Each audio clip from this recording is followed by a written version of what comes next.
Retired Chief of Staff Joe Singh, Attorney at Law Kim Kite, and Derek John, Chairman of the National Tushao Council, were today sworn in as members of the Commission of Inquiry tasked with investigating the deadly Mahdia Secondary School dorm fire.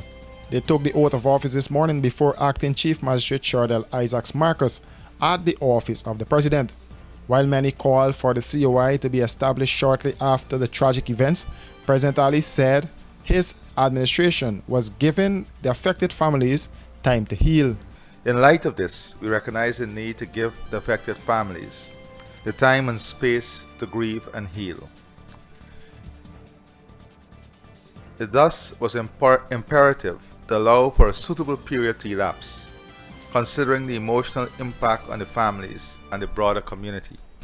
As such, I did not deem it necessary to rush headlong into an inquiry, which could run the risk of aggravating the immediate trauma being experienced by the grieving families. As a government, we must understand that the decision making has direct impact, psychological impact, emotional impact, economic impact, and you ought to make decisions that cross the multifaceted nature of the circumstance that you're making that decision to address. And I believe today we are at a point where the Commission can conduct its work in a much more comfortable environment.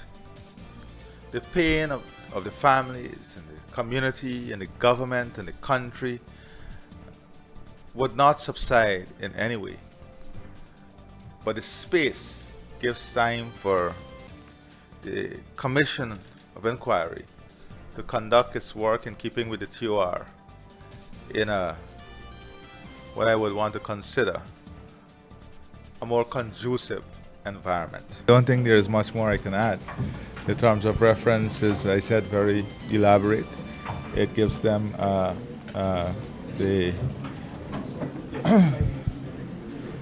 the opportunity to look into the circumstances, to look at the events, the circumstances, the response to what took place, and then to even go as far as to look at recommendations.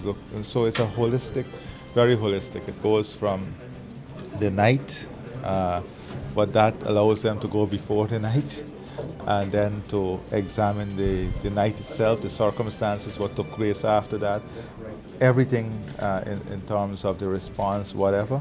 20 children lost their lives in the dorm fire, while several were seriously injured. 15-year-old child is currently before the court on 20 counts of starting the fire. The Director of Public Prosecutions has been criticized for charging the teenager, as many believe that the teen should not be held accountable for systemic failures which resulted in the deaths of the children. Our attorney Dexter Todd has written to the DPP calling for a review and withdrawal of the charges. Todd does not believe that the state has sufficient evidence to get a conviction against his client.